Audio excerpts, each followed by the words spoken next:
Welcome to Louisiana Humanities Center. My name is Brian Boyles. We are so happy to have all of you here for the final event in our Fall 2013 program series. If you haven't already, please do sign our mailing list. Before I move further, I should ask for a round of applause for two Louisiana companies who have supported us all year round. They really have been the fuel to making all of this work: Avita Beer and Zapp's Potatoes. Joining Stephen and I tonight, and I want to thank Stephen again. It was great to see that film. On Stephen's right, Dr. Alicia P. Long is an associate professor in the Department of History at LSU. She received her PhD from the University of Delaware and is the author of The Great Southern Babylon: Sex, Race, and Respectability in New Orleans, 1865 to 1920. She was co-editor with Leanne Weitz and authored an article in the volume Occupied Women, Gender, Military Occupation, and the American Civil War, which was published by LSU Press in 2009. Dr. Long is currently writing a Louisiana history text that will be published in 2015 for use in the state secondary schools, and is also at work on a biography tentatively entitled American Clay: The Secrets, Identities, and Life of Clay Laverne Shaw. Please welcome Dr. Long. Rosemary James is on my right. She's had a dual career in communications and interior design. Her career in New Orleans journalism began in 1964 with the States item, where she covered the maritime and oil and gas industries before being assigned to cover District Attorney Jim Garrison's office, the courts, and politics. With two other reporters at the State item, she broke the story that Garrison was investigating the Kennedy assassination and arrest by Garrison of businessman Clay Shaw. In 1968, she moved to WWL-TV, where she again covered primarily the courts and politics, including the trial of Clay Shaw. In advance of that trial, she co-authored the nonfiction book Plot or Politics, centering on the investigation. She is the co-founder of the Pirates Alley Faulkner Society and the creator of Words and Music, a literary feast in New Orleans. She and her husband were recipients of a Lifetime Achievement Award from the Louisiana Endowment for the Humanities. Please welcome Rosemary James. Stephen, I want to start with you. When did you know that you were going to make a documentary film on this particular story, and how did you get started? Because watching the film, it seems like I would have gone to Mandina's first, but I wonder, when it hit you that this was something you were going to make a film out of, and what your first steps were. I remember very specifically. I mean, it was short. In 1968, when I was 13 years old, I saw 2001: A Space Odyssey and decided I wanted to be a filmmaker. But right around the same time, Shaw was arrested. So when Shaw was arrested in '67, I was 12 years old. It was the first story that I was old enough to really follow with any kind of level of sophistication on TV and in the newspaper. It was also, I vividly recall having this sort of epiphany that New Orleans is not like any other city. I mean, at 12 years old, that had never occurred to me before. But when this sort of menagerie of characters was paraded before the press and the newspapers, David Ferry, Dean Andrews, Jim Garrison, Guy Bannister, sure, absolutely.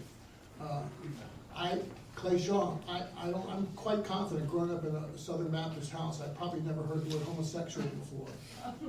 And I definitely remember thinking Shaw was this really, really mysterious figure. And then you would hear all these rumors about him, like he was a quadroon. And I don't think I probably hadn't heard that word before. Octoroon, actually. Octoroon, okay. all the air of mystery around him. So when I became a filmmaker, and sometime later, when I had the opportunity to apply for a grant from LEH, I came up with the idea that this was a sort of quintessential New Orleans story. And to LEH's credit, they agreed with me and helped fund the film. So that's more or less how it happened. We often hear, when talking about Jim Garrison, you'll hear people say he was a genius, or that he was insane, that he was a charlatan, or that he was really a great thinker of his time. Rosemary, I wonder if you could tell us a little bit more about Jim Garrison before this period, because he's elected in 1961. As an assistant DA, he thought it was sort of a colorful character, and then he becomes this reformer and really takes on corruption and has much higher profile. I think it was Governor McKiffen in the film talked about this just wasn't what a DA in New Orleans did. If you can step out of the Shaw trial, and can you tell us a little bit more about what your idea of Garrison was before he got into this? Well, he was all of the things you said. He was bright, he was charming, he was, he could charm the birds out of the trees when he wanted to. He was a lunatic, and he was a charlatan. Even before this case came before the public, he had represented a lot of the working girls on Bourbon Street, and yet when he wanted to gain headlines, he would haul them in, and as soon as the headlines died down, he'd let them out. You know, he was never serious about any of that stuff. He was always out to get a name for himself. That's the best way I can describe him. He was a brilliant thinker in many respects, but he was lazy. He told Iris Kelso one time, we went to see him when he was suffering from his bad back and he was in the hospital.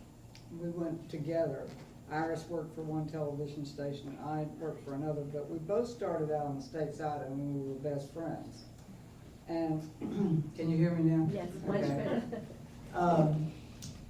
And he said, I feel so lazy sometimes. I feel like I can't do a thing in this whole world except lie in bed until I get to feeling like an amoebic blob. And when I get to feeling like an amoebic blob, I can finally drag myself out of bed and do something. He would start off on all these tangents, usually, and then get bored. I think one of the tragedies in reference to Jim Garrison personally about this case was that this was a situation that seemed exciting to him, that might propel him into greater glory. But he got bored. Unlike other similar instances with him, he didn't get bored with this, and I think he finally went around the bend in terms of his mental health. Alicia, the quote I'm not a scholar of the assassination and what's going on around it, but I know that one thing Norman Mailer said about Oswald was that in some ways Oswald was as remarkable a person as JFK. Is the things that he went through in order to ever become Oswald were just outlandish and surprising. As you look at Clay Shaw and start to uncover more things, and he through the film seems like a fascinating character. Everyone on the film talks about him with high esteem, even if they're talking about him in a negative way. What are you finding out about him that maybe makes a little more sense of why he would have gotten into these crosshairs in the first place? Even if we build in that Garrison was on to something else and there were these coincidences, what is it about Clay Shaw that gets him into this mess? I would say I've been lucky to spend a significant amount of time in the National Archives going through the papers related to this case, both the donated papers of Clay Shaw, but also Jim Garrison's investigative files. And Garrison's investigative files are full of, even now, photographs and mugshots of people who were vulnerable in some way or the other, particularly gay men. And so there are some notations on some of those cards, new Clay, follow up. And so at core, it was Clay Shaw's homosexuality that made him vulnerable. It was illegal at that time to be a homosexual. And even though it is now federal law that, sex between consenting adults is not illegal, we know that the sheriff in Baton Rouge still arrests people for that. New Orleans, despite that reputation for New Orleans being sort of an open community, this is a period of time when gay men are routinely brought in just for associating in public. And so this was not, as much as New Orleans had liberal communities of people, homosexual people were vulnerable. And I think at heart, that's what made him vulnerable. And as much as Garrison and others would go out of their way to say that they tried very hard not to sort of focus on these aspects of the case. It runs as a subtext all through the testimony in the case. And it certainly runs through the way that he was treated as a public figure, despite denials to the contrary. And you know, of course, Garrison was big on contradicting himself over time. And by the way, Perry Russo was also sexually vulnerable, as were people in his circle. And you know, to their credit, some young men who there are what we might consider erotic photographs of in the National Archives today refused to testify, even though Garrison tried to pressure them to do that. So at core, I think it was his sexual preferences and the legal vulnerability that put him under. Did having to live the life of a gay man while also being a civic father in a lot of ways, did it lead him into situations where he might have been in touch with people that again made him more vulnerable in that way? I mean, or is that just Garrison going after as many people as long as possible? In other words, does having to live sort of an underground life in that way put you into contact with people who have an air of criminality? Well, I mean, to the degree that sort of sexual behavior is criminal, yes. And he also, one of the things I found this summer when I went, I've been through his papers a couple times, but this summer I took a lot of time just going through his papers again. And one of the things that I'm very fortunate that are there are receipts from the bookstores and books he was buying, particularly in 1963. And he's reading what is being published by gay writers during this period of time, and he's reading about certain kinds of sexual practices. So he's reading this sort of erotic material, you know, about gay hustling and about these kinds of activities. And, you know, to the degree that those things made a person vulnerable, yes, I mean, those were his sexual preferences. So, I mean, I think I'm answering that question. Well, let me say something too. You know, he was very prominent in the business world, and so he was doubly vulnerable because you didn't go around telling people you were homosexual in the 60s. It just wasn't done. Most of Clay's friends who knew him fairly well knew that he was gay, but he certainly didn't make any open proclamations about it. There was a great deal made about the whips and chains taken out of his house. In fact, his mother told us that, and a lot of people in the quarter knew this anyhow, that every year, most years at Mardi Gras, he went as a Spanish inquisitor. And that these were part and parcel of his Mardi Gras costume. So, sexual preferences aside, you know, Garrison made a great deal about things that were taken out of his house, which in fact were intended to inflame the public. There's no other reason for them to have shown all of that to the media. By the way, I was just at the National Archives. I must have just missed you. It's for assassination researchers. The National Archives is Mecca. But you know, there's also one of the many stories, like many of the stories surrounding this case, probably apocryphal, but what there always were these titters about Garrison being sexually I don't think they were just titters. ambivalent himself, and even to the point to where he and Shaw had some sort of rivalry that Shaw had won, a rivalry for young man's affections, but again, probably I think that was probably apocryphal, but there was a situation between Clay Shaw and Garrison. Clay Shaw was a great friend of Ella Brennan's and regularly had dinner with her at Brennan's in the days when Ella was running Brennan's on Royal Street. And it was also well known by members of the media. You didn't write about these things at that time, that Garrison slapped his wife around a lot. He was an abusing husband. And one night in Brennan's, Garrison and Liz were there, and he started a big argument, a big row with his wife, slapped her, threw wine on her, and Clay got up and asked that they leave. He was trying to help Elizabeth, but at the same time help his friend Ella by having this embarrassment continue. And Garrison said some comments about he was going to get him after that. So, I mean, that's a trivial thing, except that it sticks in the mind of somebody who is on the paranoid side of things anyhow. And also, Garrison, it's very well known in New Orleans that Garrison assaulted a minor boy at the New Orleans Athletic Club, a young man from a very prominent family. And nothing was ever reported in the press about this because of the age of the young man, because it was not a consensual thing. In fact, Garrison should have been arrested in that particular instance. Today, I'm sure he would have been, but Jack Anderson reported in his national column that still nothing ever really came of Well, it. it was reported several places, but the name of the young man was never reported. I And happen to it know was- who it was. Yeah, it was kept out of the New Orleans papers for Right. sure. I mean, that column did not run in the New Orleans papers. And I've spoken to the young man directly, he's a friend of a friend, and he says, yeah, it's all true. So, Well, it seems like a lot of this story has the hallmark almost of New Orleans' small town quality. That there are connections that are made between very unlikely people Right. that can then lead to conspiracies.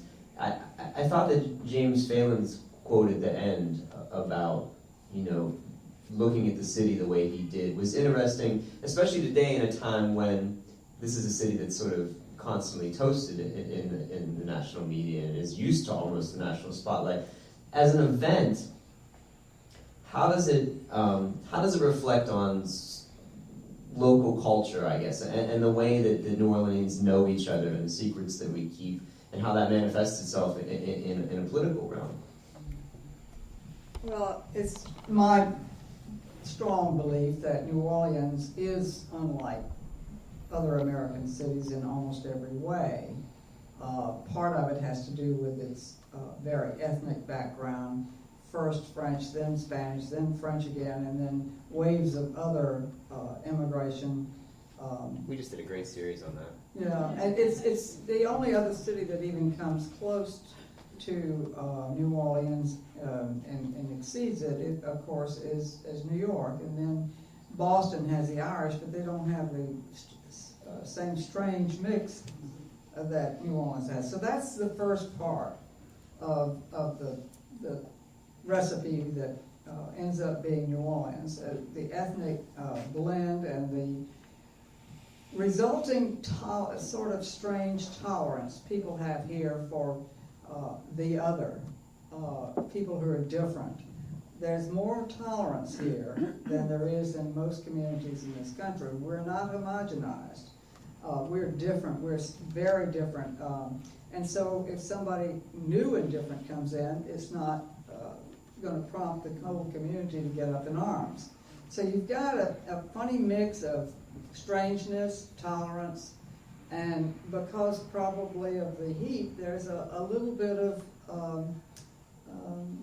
not apathy, that's not the right word, but I'll think about that tomorrow. It's a little bit of that. And the fact, and the end thing is that in my opinion, the thing that makes New Orleans really unique is that it's a living theater. Every day, people are on stage here.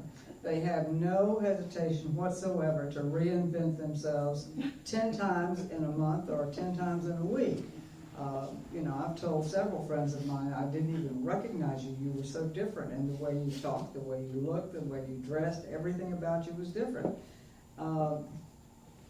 It's Carol Flake, who wrote a marvelous book about New Orleans. I think it's the subtitle of it is Behind the Mask of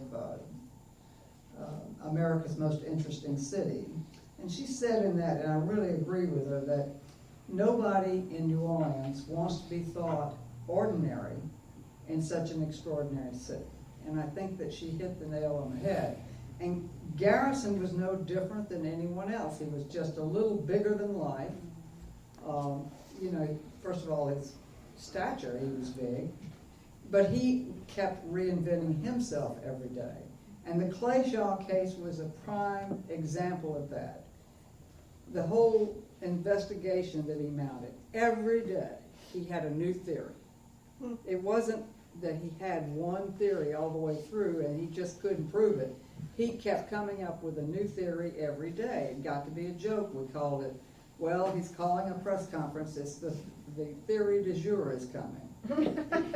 You know, one day it would be 14 Cubans shooting from the storm drains of Dallas. You know, and then there was always, you know, one crazy thing after another. And so, yes, after a while, people in the media started to suspect that, you know, this was absolutely a witch hunt.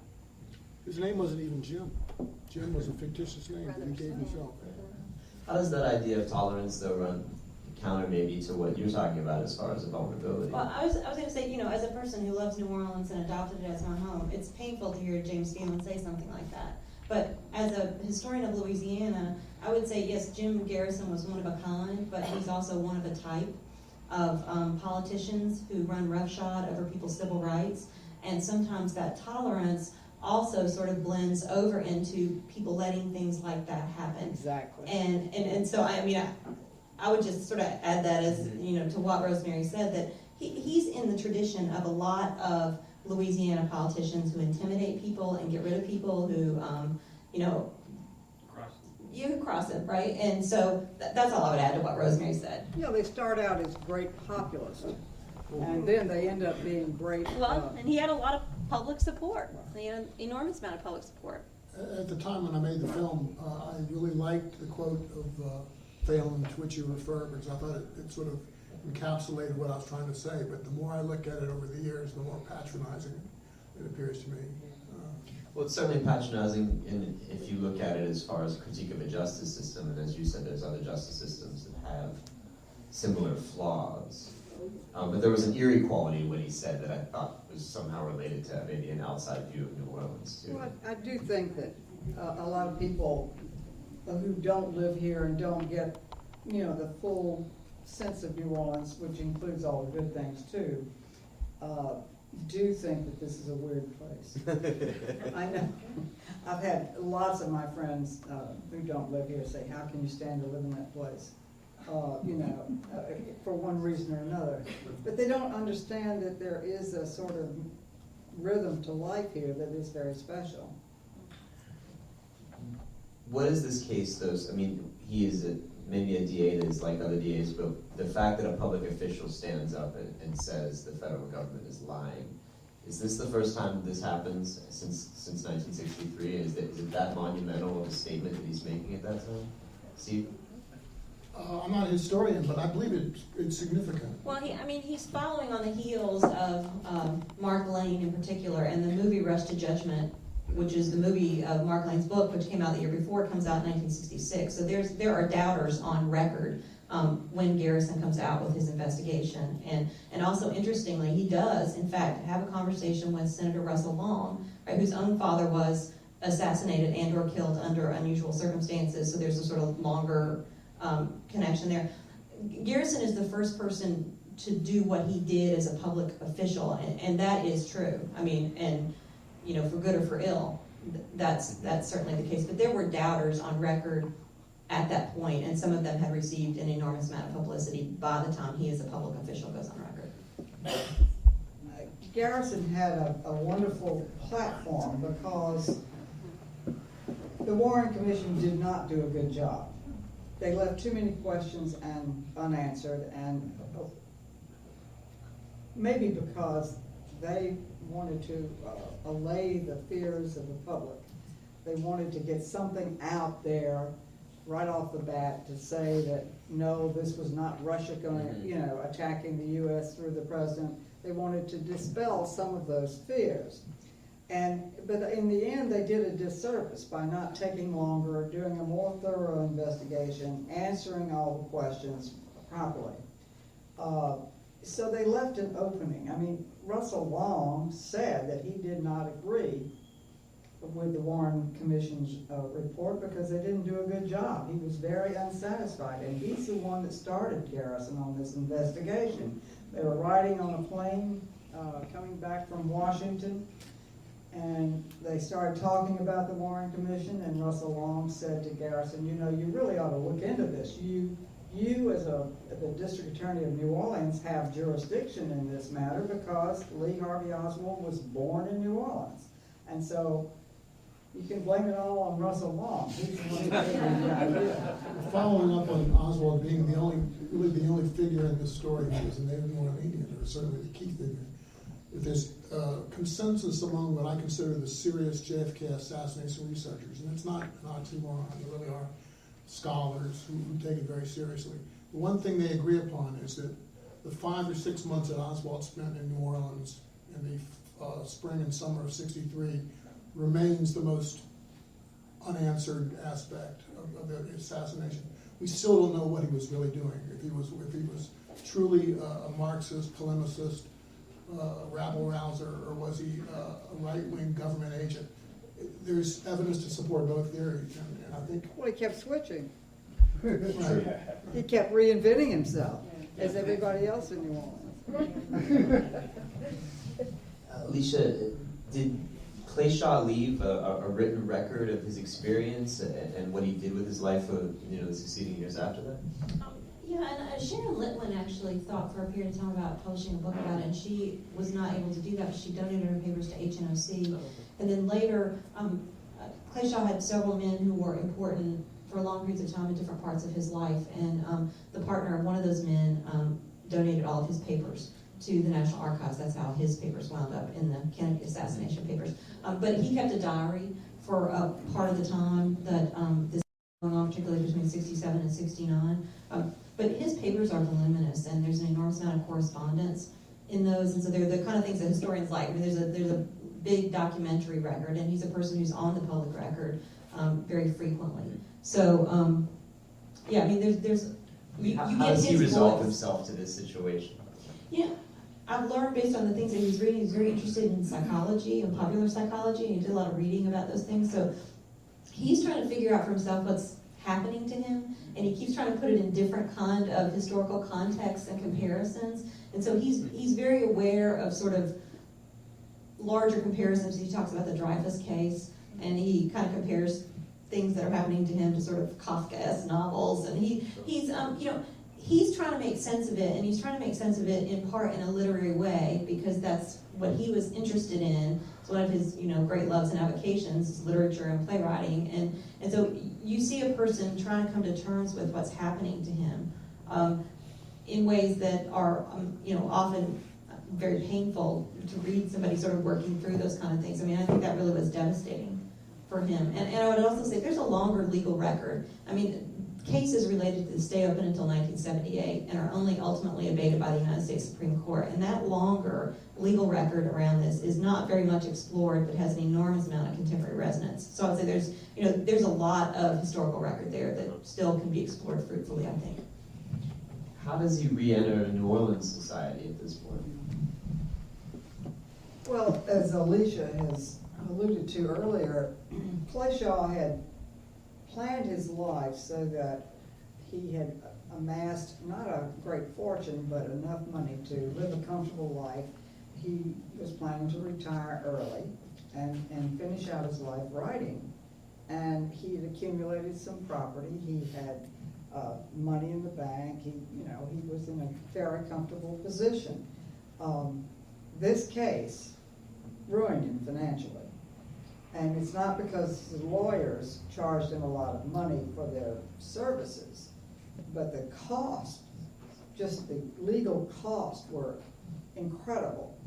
All those trips that the defense had to have people take to investigate these witnesses, for example, and it just piled up and piled up and piled up, and the court costs were considerable. So, and I happen to know that both Diamond and the Wegmans charged him very little compared to what they normally got in fees for this particular case, because they were so appalled by it. But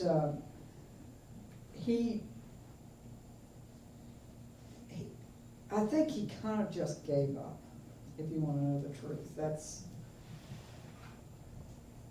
He gave up the the house that he liked so much. It was not big or fancy. It was a small carriage house, but he had it furnished exquisitely, and he really loved the place. He gave that up, and sold a lot of properties to satisfy the legal debts. He moved into one property that he kept, which was on St. Peter Street, and it was a very nice Creole cottage, but I don't think it was the home of his heart. And I think that, and then he discovered that he was sick. And you know what they say about cancer patients, that if they have a will to survive, frequently they will. I think that he just didn't any longer have the will. I think he felt ruined. He wasn't mean to anybody ever. You know, he didn't go around talking and saying horrible things about Garrison in the aftermath of this. He lived the rest of his life very quiet. Stephen, you titled it, "You Must Have Something." Whether or not he had anything on Clay Shaw, what do you think the ultimate contribution of Garrison's attack on the Warren Commission is to our understanding of this assassination attempt? Was there anything that came out of it that you think substantially contributes to a better understanding of what happened? Actually, yes, and that is, although it has, its flaws are manifold, his memoir written in 1988, I believe, On the Trail of the Assassins, was the source for Oliver Stone's movie JFK. And when JFK came out, that created this maelstrom of, I guess legislation was enacted. It created the Assassination Records Review Board, which empowered different jurisdictions to interview people, and it led to release of documents that probably never would have been released before, thousands of documents. So, if nothing else, that's the benefit of the doubt I would give Garrison. His memoir leading indirectly, if not directly. Well, there's an alternative side to that too, though, of course, because he made such a mess of it. He made such a mess of his case that it pretty well would deter any other district attorney in any other district from doing the same thing. I think, in a way, he really put us in a position that we may never really know what happened. I think that Lee Harvey Oswald was in Dallas the day that Kennedy was assassinated. He probably had something to do with it, and probably even shot him. But I don't think he got there by himself. I agree. I think one of the things that's come to light is that I think the only sort of intellectually honest, at least speaking for myself, conclusion you can come to is to be an agnostic about this assassination, because It's a good way to put it. Because Oswald may or may not have been part of the conspiracy, but what has been revealed in subsequent years is that there were a lot of people running around manipulating him. People saying that they were he. Because look at what a profile made for a spook. Here's this former U.S. Marine, not Army, not Navy, not Coast Guard, a Marine who defects to the Soviet Union and then comes back. I mean, different people in the intelligence communities were just all over his persona, his character, and manipulated it. I mean, I would just say, as a historian, I'm a creature of evidence, and I mean, the evidence is mixed, and some of these questions we are not going to have evidentiary answers to, and so these things do come down to often a matter of people's belief. And so, you know, kind of my response is, you know, to Stephen's title, you know, he must have something more, and sort of as a historian, I think he must have something, and I sort of think, well, there must be something more in the way that we approach these questions, because if you're watching TV the last 2 or 3 days, people are arguing about the same things they've been arguing about for 49 years, and, you know, was there one shooter or were there 3? People are asking the same questions, and I think 50 years down the road, I think we can start to approach these things in a different way and ask questions maybe that will get us a different place, maybe not further necessarily down a road that's blocked, but a sort of way to think about these things in a context-forward way and to sort of make more sense about what happened to people, all those people. I think that is one of the best segues to a question and answer session that we have ever had. There is a microphone. It is behind the podium. I do encourage you to ask a question to try and keep it as brief as possible, so that as many people can ask them as possible. So we welcome you. I'm curious, I haven't read the Warren Report, but were any people here in New Orleans interviewed for that? And if so, who were they? Well, certainly Dean Andrews, that's, one might argue, that's the genesis of the whole story, was Dean Andrews telling the Warren Commission report, people that this guy Bertrand had called him to represent Oswald, so. I do believe that somebody called him, and I don't believe it was Clay Shaw, but he did start the whole thing, there's no question about it. He said that they came and interviewed him, and they were driving him crazy, and he didn't want to tell them who had called him, because the person who called him was the person who sent him a lot of business. And he swore to me before he died that he was sorry that he had ever said anything about this at all, because it never was Clay Shaw, and he never even inferred that to the FBI or to Garrison. He never once inferred that. So of the people that they interviewed here, he was probably the most important from the standpoint of kickstarting the Garrison investigation.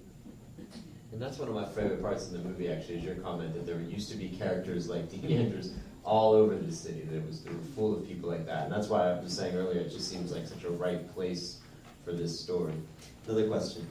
Is there any evidence, this is to the whole panel, I guess, is there any evidence that Shaw knew Oswald or ran into him? All of the various locations that Oswald seemed to have turned up in that 6 months or so, and the kind of the dark side of the city that Shaw might have been involved in. That's always been an issue for me, or a question. Well, other than, the obvious, the international trade mart leafleting incident, that's always struck me, one of the things that's always struck me about people's perception of Shaw was that a lot of folks have sincerely and well-meaning come to his defense by saying, oh, he couldn't have hung around with somebody as disreputable as Oswald, let alone David Ferry. Well, it wasn't that simple. I think, in fact, he had a life that very much had room for that kind of association. I would just say there's no convincing evidence, as far as I'm concerned, that he ever knew or met Lee Harvey Oswald. I think there is a small amount of evidence that, I think the vast majority of the evidence says that he did not know David Ferry. I think there's a small amount of convincing evidence that he might have. And I think I would just acknowledge that, but I have never seen any convincing evidence that he ever met or knew or associated with Lee Harvey Oswald. That's evidence. Well, I would say that, slightly to rebut what he said, Clay was gay, and he did go around with other gay people in his private life, but he was a very discerning human being, and I cannot for a moment imagine that he would find himself in the same room with any of this cast of characters, except by total accident. This is a slightly different thread, but one of the alternative theories that I've heard through the years, and I think a lot of other people, was the mafia involved in this?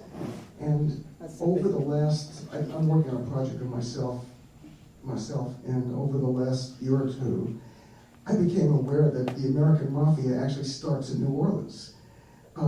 And so with the Matranga family and some of their people around them. And so I think, God, is there a connection there?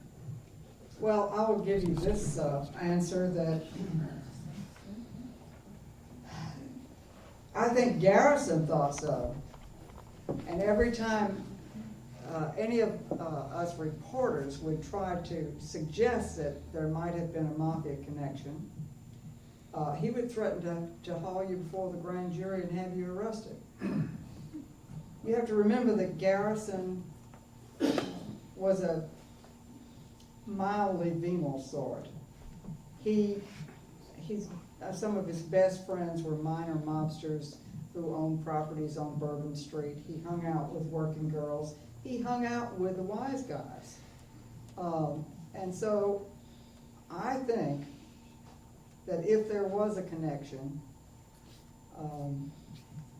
in New Orleans of any kind of conspiracy, that was the direction that it took, just because of the way Garrison reacted every time anyone would ever suggest that. Do I think that the local mafia dons conspired to kill the president? I doubt it seriously. But I certainly don't think that they would have been above doing a favor for some of their buddies in Miami if they asked for a plane or if they asked for anything. That I don't think for a minute they would have hesitated to do a favor. There weren't a lot of wise guys mourning Kennedy's assassination. No. And there's a book called Mafia Kingfish, if you're interested in this, and I don't think it's all thoroughly convincing, but if you want to go down that road. It's a great title. Yeah, It's a fun book. And it's about Carlos Marcello, and right, Marcello was influential in the city, and David Ferry did work as an investigator for Carlos Marcello's lawyer. In fact, he was in the courtroom the day that Marcello was acquitted of, I don't remember what the charges were precisely in that particular case, but he was acquitted, and Dave Ferry was there that day, and it's the same day the president was assassinated. And Marcello did have a very serious beef with Robert Kennedy, who had him deported very unceremoniously.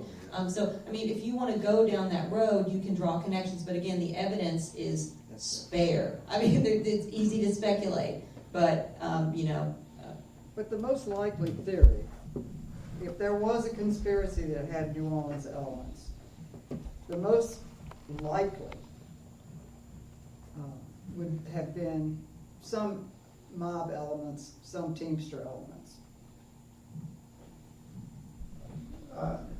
I think y'all have been disparaging of the district attorney and promoter of Clay Shaw, when I really believe it's opposite that. Okay, I think it took a lot of courage for Jim Garrison to do what he did. And I think that he was on Clay Shaw because Clay Shaw was connected with Oswald and Ferry and Dr. Oshner, because Dr. Oshner was the founder of the International Trademark and Clay Shaw was a director. Now, Clay Shaw was also a founder member of this organization called Permindex, which had such notables of the Bromfields and the Brofmans and some extremists, Richard Nagy. So I don't know how much investigation that Garrison actually did, but I think that that's why he claimed that Shaw was a conspirator in the assassination. Now, the idea that Oswald killed Kennedy by himself is absurd. I agree. And Garrison claimed that it was a fairy tale. And who actually did it, there's a lot of opinions. You can go to YouTube right now and see what John Lear had to say. And he said, John Lear is the guy that created the Lear jets. He said that it was because Kennedy was trying to stop Israel from getting nuclear weapons. Gaddafi said the same thing. Okay, I think that Garrison, it took a lot of courage for him to do what he did, whether he was volatile or not, but he suffered a lot from that. I was born in New Orleans. I went to Jesuit High School, Tulane. I met Clay Shaw one morning, broad day. I met Garrison and spoke with him a few times. I knew this fellow, Perry Russo, because he actually had a baseball team. Okay, and I used to play baseball, and I knew him. Some people claimed he was gay. I don't know. There's a lot of people that have been murdered. Like, why was Ferry murdered? He wasn't murdered. Right, it wasn't That's your murder. view. He wasn't murdered. Well, it was the coroner's view, actually. So what? The question that I think does, Five days after. What does that mean? Right. yeah, it's pretty conclusively documented. Ferry died of a brain aneurysm. Uh-huh. But I just wanted to say, the question that I think doesn't get asked often enough is, giving Garrison the benefit of the doubt, how does Clay Shaw benefit from Kennedy being assassinated? What's in it for Shaw?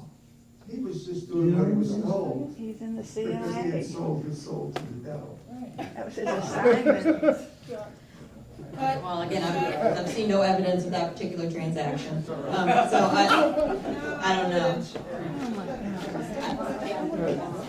I just think that's in the realm of belief, and again, if you, I would say one thing though, particularly, and it was interesting, like, watching the movie, and you could hear some people sort of shrugging their shoulders and, doing the raspberry at certain points in the documentary, and other people doing that, and people still have very strongly held views about these things, and about Garrison, and about Shaw, and I will say, as a person who spent a fair amount of time looking at Shaw, I am sympathetic to him.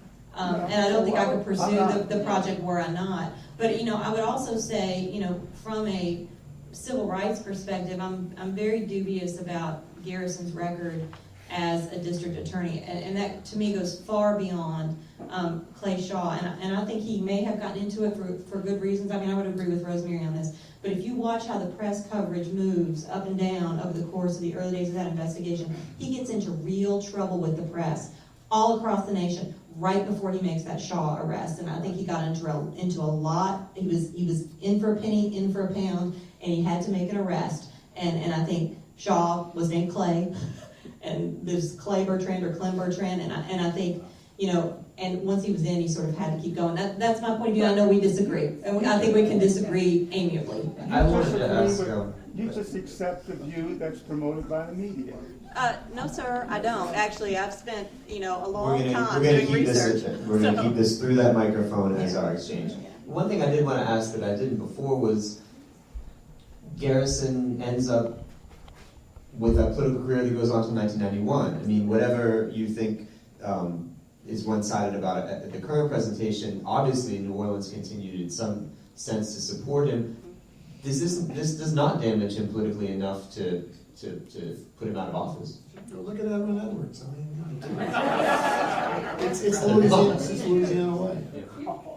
Yes, I mean, I think that goes back to the issue of tolerance. I think that Louisianians are extremely tolerant of corruption. I think that as long as they're entertained, they'll let it go on ad nauseum. New Orleans is the only city in the country where people say, have a nice weekend on Wednesday.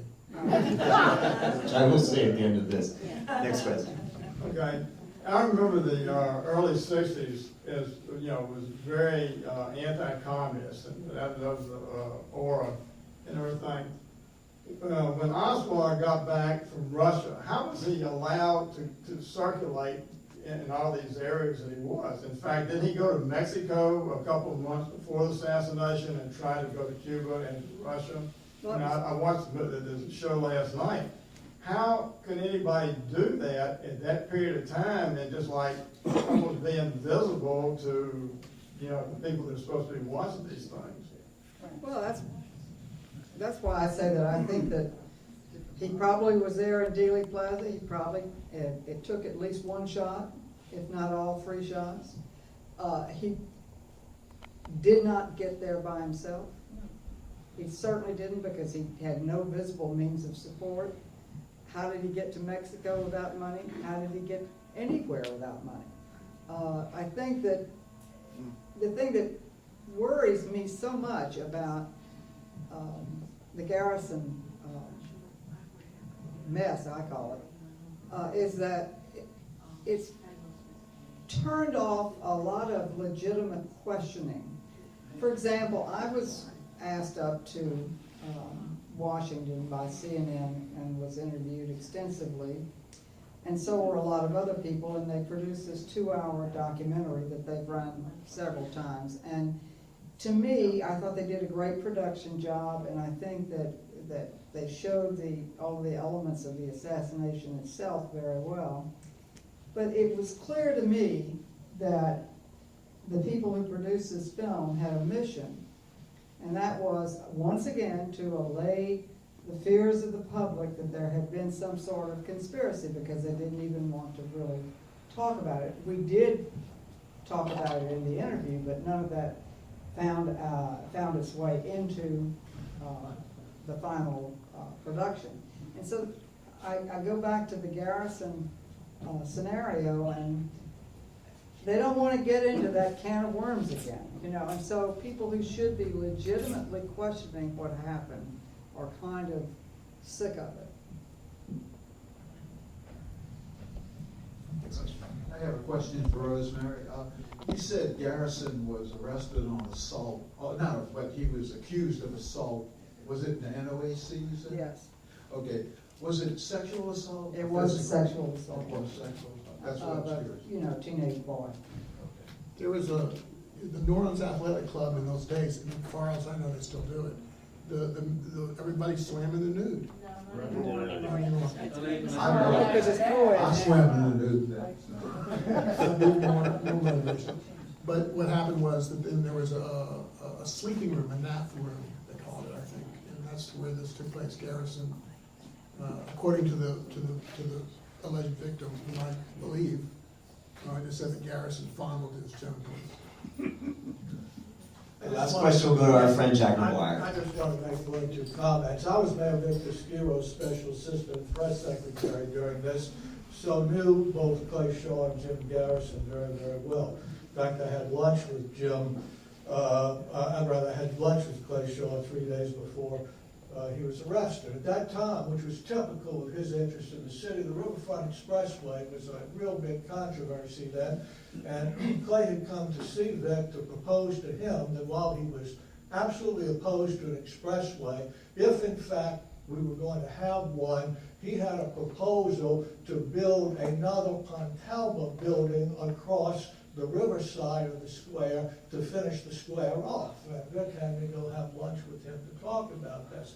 Garrison was mesmerizing. He had crazy eyes. The night of the amendment that passed for the Superdome, Vic and I were in the mayor's suite at the Roosevelt Hotel, and Garrison showed up there, and I got some drinks, and for 90 minutes he talked about the assassination of Kennedy. This was 3 months before Rosemary and Jack Dempsey exposed the fact that he was doing so. But he talked about that, and he talked about Cubans, and you know, if you listen to Garrison one-on-one, he can be very persuasive until you realize the guy was a nutcase. A nutcase. He was offered a disability from the Army because of his psychoneurosis, his instability, his personality disorders, and in fact, he turned down the disability from the Army to go into the National Guard instead because he didn't want that type of discharge on his record. He was a political hack who was an assistant prosecutor in traffic court when he got involved with Chuck Morrison's CCDA.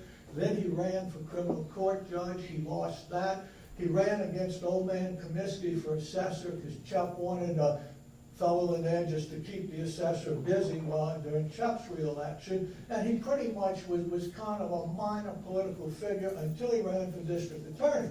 One of the interesting things is Irvin Diamond, who you saw in this film, was the person who was defeated in that election, as well as the incumbent district attorney, Richard Dowling.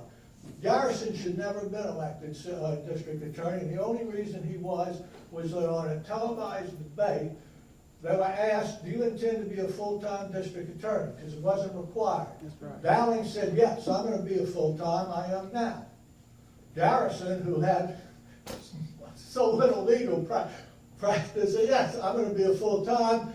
And my good friend and neighbor, Irvin Diamond, looked at the audience and the cameras, and he said, if you expect me to be full-time for $25 grand a year, you'll get another boy. And he lost. He was favored. He lost. And then Garrison went on his crusades against the judges, and everything else. But let's not forget that after all of this, and after he destroyed Clay Shaw, he was indicted for bribery when his own investigator, Pershing Gervais, went to the U.S. Attorney Joe Gallinghouse and said Jim was getting $3 grand a month from the bar operators. okay? So what I think happened I think with Pershing this later indictment? recanted to you, Rosemary. Yeah, because he wanted to come home. Yeah. What happened in the Pershing indictment? Gervais was the same guy who in the 1953 police investigation was the bag man for his district, and his own colleagues turned against him because he stole the bag and went to New York City with it. So you have this cast of And you left characters. out one thing. He wanted to come home again, so he went to the grand jury, and he's the one that started the whole investigation of the police department. Well, you know, the whole thing is, you know, and part of this, though, Clay Shaw was a decent man. People like me, you know, we knew that he was homosexual. We knew that the head of the tourist commission was. We knew the guy over here was. We knew this guy was. It was unspoken. We didn't talk about it because that was people's personal business. And when Bill Alford went and published and gave to the press the news release listing the 67 items that were found in Clay Shaw's bedroom, part of which were the costumes for the gay Mardi Gras ball that no one knew was even being held at that time. Now it's on the social page, it's on the society page. But the fact of the matter is, Garrison was a charlatan. He destroyed a man. He went after you if you were against him or crossed him, and yet he still wound up, after escaping conviction or indictment, sitting on the Court of Appeal and doing his cameo role as the judge in JFK, which totally misrepresented the facts of what happened with Guy Bannister, Jack Martin, and all of those other people. So I think, and I disagree with my friend in the red sweater, I think that if you had to look at these two people, the one who had God's saving grace with him was Clay Shaw. Obviously, there are many other stories for us to pursue in coming years. And I appreciate all of you and what a great audience you are to be here for it. Thank you so much. Please thank these New Orleanians for being with us. Stick around, have a drink. I'm sure we have a lot to talk about. Thank you all.